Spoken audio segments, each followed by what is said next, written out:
Imagine a city alive with movement, the sounds of factories never stopping, children running in the squares, mothers shopping at the markets, and trains packed with workers every morning. Then suddenly, everything collapsed into a terrifying silence. The laughter of children vanished. The streets froze under a heavy white shroud, and the windows turned into dark, lifeless eyes. Chernobyl did not disappear simply because it was abandoned.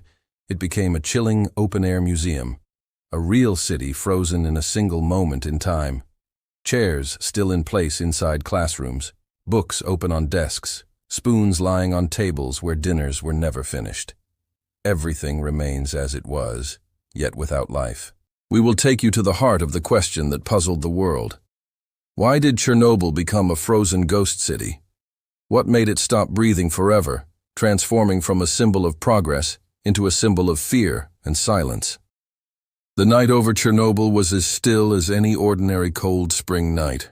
Streetlights glowed dimly. Families in nearby homes slept peacefully, and inside the massive reactor, workers monitored their screens. The devices beeped softly, and the faint hum of machinery filled the control hall. Everything suggested the night would pass quietly. But beneath this calm, fate was preparing its greatest blow. Pressure inside the reactor rose silently. Heat surged like a furious heart beating behind the thick walls. In the control room, glances grew tense. Commands flew. Hands moved quickly across buttons. A brief moment felt like eternity. Then the unimaginable happened. The ground shook violently, like a beast awakening from its slumber. The reactor walls trembled, and then came the explosion. A terrifying roar tore the sky apart. A blinding blue flash lit the night like sudden daylight. A fiery ball shot upward as black smoke climbed slowly, swallowing the stars. Windows shattered all at once in the nearby city. Glass rained down, screams erupted everywhere. Workers around the reactor scattered between shock and terror. Some collapsed under the blast. Others ran aimlessly through the thick dust and smoke. Iron doors were ripped from their hinges. Burning pipes screeched, as if the whole place itself was crying out in pain. The sky above Chernobyl was no longer the same. A strange blue glow settled in the air, an unnatural light that made the night look like a nightmare with no end. Residents in the nearby town opened their windows in panic, watching the mysterious beam rise from afar, not knowing what they were seeing wasn't it a simple fire, but the beginning of a nightmare that would last for decades.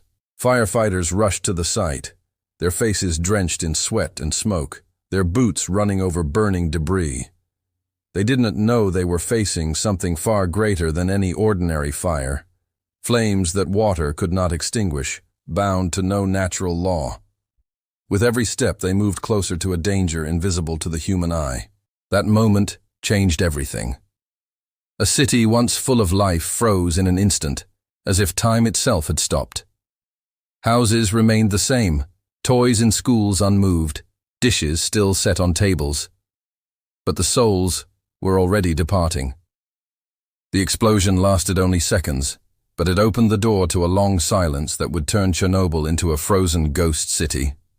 To understand how Chernobyl turned into a ghost city, we must return to the very heart of the nuclear plant itself. The reactor was not just a building. It was a giant beast made of steel and concrete, devouring uranium to produce energy. This project was meant to be a symbol of progress and power. But inside it, fatal flaws were waiting for the right moment to explode. That night, the engineers decided to conduct an experiment on the safety systems. They wanted to know whether the reactor could keep working on minimal resources in case of a power outage. On the surface, it looked like a routine test, but it was carried out under the wrong conditions. Strict instructions were ignored. Warnings were not taken seriously. Haste outweighed caution. The design itself was full of weaknesses. The reactor was known to have safety flaws when operating at low power, yet it was still used because it was cheap and easy to run. The engineers knew these defects, but they had become accustomed to them, treating them as normal. On that night, these small flaws combined with human mistakes to create the disaster. The experiment began by lowering the reactor's power to unsafe levels, then disabling emergency systems one by one. These systems existed to prevent an explosion, yet they were manually shut down so the test could continue. It was as if the engineers had unchained a monster and let it act freely. The workers knew the steps were risky, but orders and routine pressured them to keep going. Minute by minute, the tension grew. The reactor core became unstable, heat rose rapidly, and pressure inside the pipes kept building. One of the engineers sensed danger and called for the test to be stopped, but it was too late. The crucial decision wasn't made in time, and the result was a surge of energy that went completely out of control. When the operators pressed the buttons to shut the reactor down, the beast did not stop. It raged even more. Instead of calming, its activity skyrocketed. Stored energy turned into a bomb buried deep within the concrete.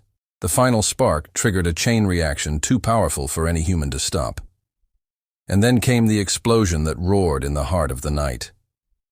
The cause was not a single mistake, but a tangled chain.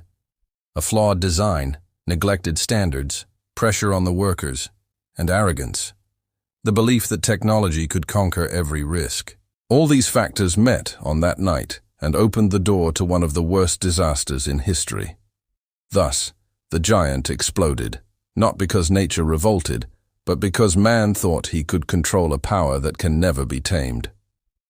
What happened at Chernobyl became a terrifying lesson, whispering that arrogance can turn progress into ruin in a single moment. With the break of dawn, Pripyat looked like any ordinary city. Children prepared for school, workers headed to the factories, and women went out to shop in the small markets. But behind this daily life, black smoke was slowly rising from the direction of the reactor, and a strange smell filled the air.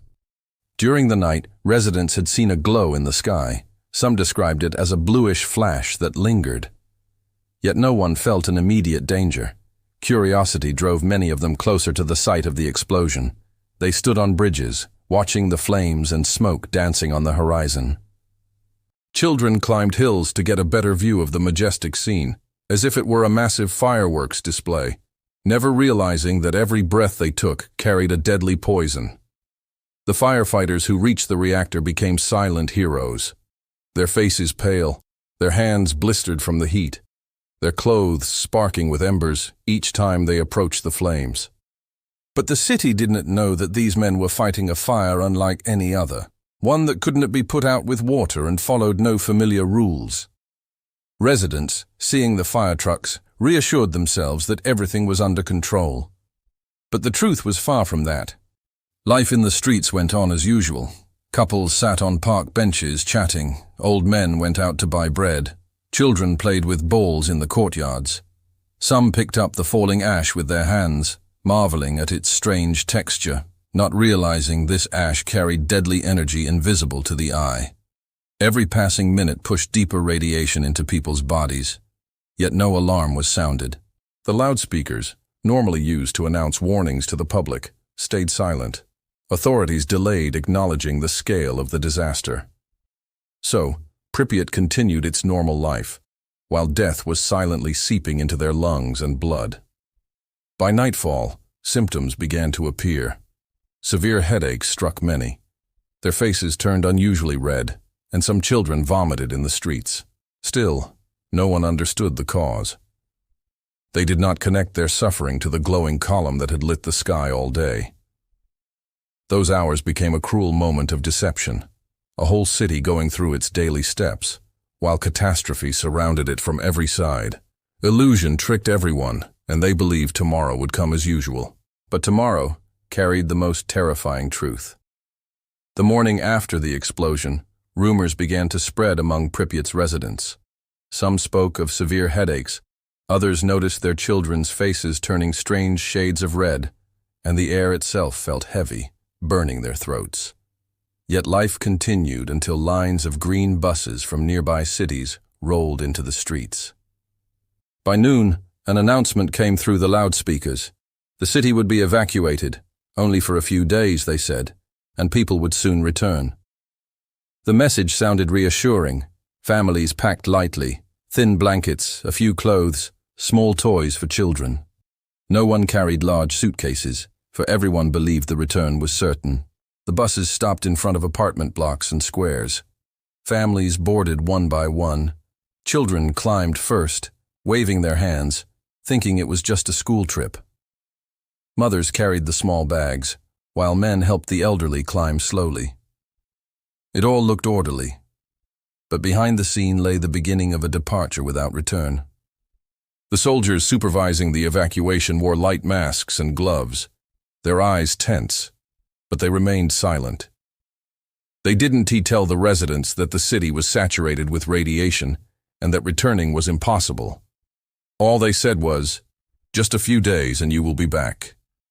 These words were enough to make everyone smile, unaware that the doors would close behind them forever. From the bus windows, children looked at their schools, their playgrounds, their balconies, as if they were saying a temporary goodbye.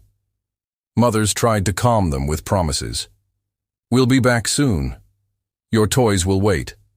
The dogs at home will be fine."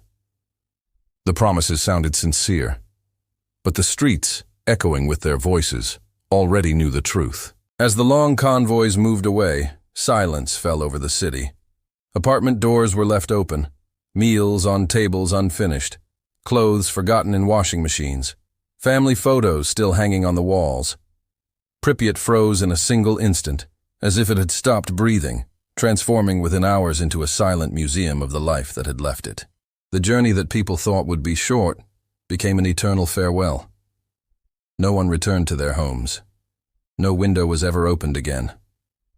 The buses carried the bodies away, but their souls remained trapped in the alleys and houses, witnesses to the day an entire city walked out and never came back. After the residents of Pripyat left, silence dominated the city. The streets that had been alive with the sound of footsteps and laughter suddenly turned into empty corridors where the wind alone wandered. But the silence was not absolute, for on the horizon, the reactor was still raging, spewing invisible death into the sky. It was then that the liquidators arrived. They were soldiers, workers, and volunteers, sent to confront the monster that had broken free. Their mission was simple in words, impossible in reality: contain the disaster, bury the fire, and prevent radiation from spreading further. The liquidators stepped onto ground no human should ever touch. Their bodies were covered in heavy suits, masks on their faces, lead plates on their chests. Yet even these protections were nothing against the invisible poison saturating the air. Every step they took was a gamble between life and death. Helicopters thundered above the reactor, dropping sand, lead, and clay in desperate attempts to smother the flames. From below, soldiers stood watching, their eyes stinging, their throats burning with every breath. But the reactor refused to surrender. It roared back with heat and radiation, swallowing everything that dared to come close. Others were sent to clean the rooftops. Armed only with shovels, men climbed onto buildings near the reactor to push away burning graphite blocks. Each block carried deadly radiation, yet they had to clear them by hand, because machines failed under the intensity of the radiation. Each soldier was given just 90 seconds on the rooftop, no more, then had to run back down, often collapsing the moment they stepped off the building.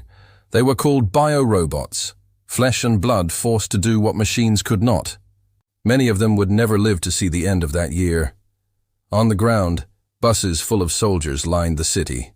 They were ordered to wash the streets, tear down contaminated houses, bury the soil itself. Whole villages nearby were erased from the map. Houses were destroyed, wells filled, pets killed and buried. Nothing could remain, for everything had become a carrier of invisible death. Yet amid this hell, some liquidators wrote letters to their families. They spoke little of the horrors, hiding the truth so their loved ones would not worry. In their words, one can feel the weight of sacrifice. Men who knew they were marching toward death, yet continued because someone had to. Day after day, they built barriers, dug trenches, and worked until their bodies betrayed them. Nausea, bleeding gums, hair falling out in handfuls. The signs of radiation poisoning appeared quickly. Many were carried away in silence, never to return. Still, they pressed on, until at last, the reactor was covered with a massive steel and concrete sarcophagus. It was called a tomb, and that is exactly what it was. a coffin for the beast that had devoured a city and scarred the earth. But the tomb did not bury the memory. The price paid by the liquidators became a symbol of sacrifice. Thousands of men who gave their health, their futures, and often their lives to contain a disaster born from human arrogance. Pripyat, meanwhile, remained untouched. The Ferris wheel in the amusement park, which was meant to open just days after the explosion, never turned. Dolls still lay in cribs inside abandoned kindergartens. School books remained open on desks, a city waiting for children who would never return. Pripyat became a ghost, a silent witness to sacrifice, loss, and the heavy price of mistakes that cannot be undone. Years passed, and Pripyat remained frozen in time. Nature began to reclaim what humanity had abandoned. Grass pushed through cracks in the pavement, trees grew inside apartments, and wild animals roamed freely through the empty streets. Wolves, foxes, and deer wandered where children once played. The city became a strange mix of human ruins and wild freedom. The Chernobyl exclusion zone, stretching for miles around the reactor, turned into a land where time seemed to have stopped. No one lived there permanently, yet traces of human life remained in every corner. In the schools, chalk still marked the blackboards. In kitchens, plates were still set on tables. In hospitals, beds remained unmade, as if the patients would return any moment. But they never did. The silence of Chernobyl is not the silence of peace, but the silence of absence, an absence carved by radiation, an emptiness that swallows every sound of human life. For scientists, the zone became a vast laboratory. They studied how nature adapts to radiation, how forests grow where no one cuts them down, how animals thrive without human interference. Some species flourished in strange ways, others disappeared forever. The exclusion zone became proof that life persists, even in places marked by death. Yet behind the scientific curiosity, Chernobyl remained a scar on the collective memory of humanity. The disaster revealed the hidden cost of arrogance, of ignoring warnings, of believing that technology is always under control. Tens of thousands were forced from their homes, never to return. Whole generations grew up with stories of a city that had once been theirs, but was left to rot behind barbed wire.